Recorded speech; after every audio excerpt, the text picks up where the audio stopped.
Patrice Truel, merci beaucoup de nous accueillir sur ce beau terrain du Stella Jeune Bergerac. Avec plaisir. On va faire un petit disclaimer, je vais être obligé de te tutoyer, j'arriverai pas à te vouvoyer. Mais c'est ce que je pensais aussi. Hein.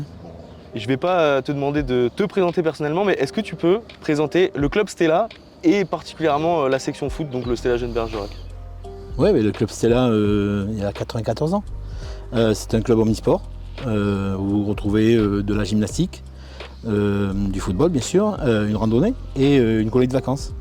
Voilà, ça c'est le club Stella. Et dans donc, notre section, c'est 160 licenciés. Et est-ce qu'il y a quelque chose en particulier qui fait qu'il y a une émulation autour du Stella Jeune Bergerac, que ça fonctionne bien, que les licenciés chez les jeunes soient toujours présents? Alors ce qui est sûr, c'est que il y a une mentalité, il y a quelque chose qui fait que nous, on est une bande de copains.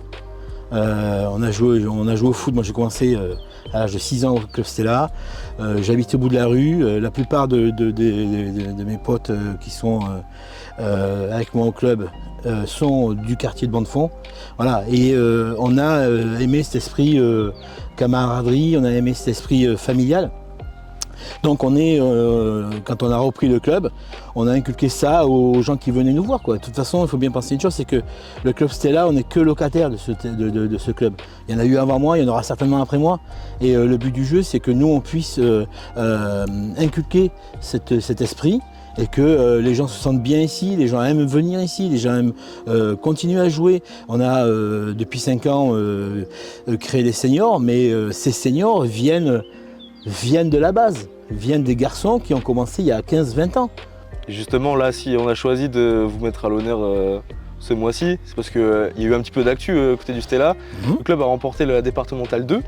Oui, et puis j'imagine que c'est l'aboutissement de ces 5 premières années du premier cycle. Bah, oui, si tu veux, il ne faut pas oublier une chose, c'est qu'avant de gagner ce championnat de D2, on a été premier de notre poule et c'est l'objectif qui était premier, c'était de pouvoir monter, qu'on soit premier ou deuxième, c'était les 2 premiers.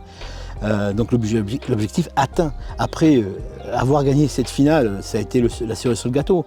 C'était un plus, c'est agréable. Je dois avouer que c'est très agréable. Les garçons ont fait un job terrible. Ils se sont battus, ils ont rien lâché. Cette saison a été pleine. Ce qui est sûr, c'est que là, saison prochaine, il faut structurer le club. Il faut qu'on crée une commission partenariat, une commission animation. Il y a beaucoup de jeunes issus des seniors qui justement s'investissent beaucoup dans le club et je trouve que c'est génial parce que je me dis toujours c'est eux l'avenir du club. Tu as des seniors qui intègrent les commissions tout ça, mais tu as aussi des seniors qui s'approprient l'école de football. Tu as des seniors qui disent moi je travaille pas mercredi, je vais venir bosser avec vous en tant qu'éducateur et puis ils ont 25-27 ans quoi. Tu te dis bon ben c'est eux l'avenir. Et puis quand les petits, ils ont le gars de la première qui les entraîne et que tu invites tout le monde un dimanche, c'est leur petite star à leur niveau, tu vois. Quand tu vois Dorian, quand tu vois Flo, quand tu vois Guibert, quand tu vois Romain, tu peux être que fier de ça. Ils ont commencé petits ici, ils ont appris ici. Et en plus après, ils redonnent ce qu'ils ont appris. Alors bien sûr, ils ont été voir ailleurs parce que à l'époque c'était nous-mêmes qui faisions les entraînements. On n'est pas diplômés, nous on fait ça avec le cœur, avec l'envie. Mais après voilà, tu te dis, ben, c'est la fierté, quoi. C'est la fierté qu'on a de retrouver nos seniors avec les petits, bouclé quoi. Je veux dire, c'est ça la vie, c'est ça le sport amateur. Pour moi, c'est ça. Bon, merci beaucoup Patrice de nous avoir accordé cet entretien. Ben, c'est gentil, merci. Puis on se retrouve la saison prochaine, là, des vacances bien méritées là. Oui. Ben, on va le mercredi à l'Assemblée Générale et puis après, vacances. Un mois, pas plus. Ça reprend le 31.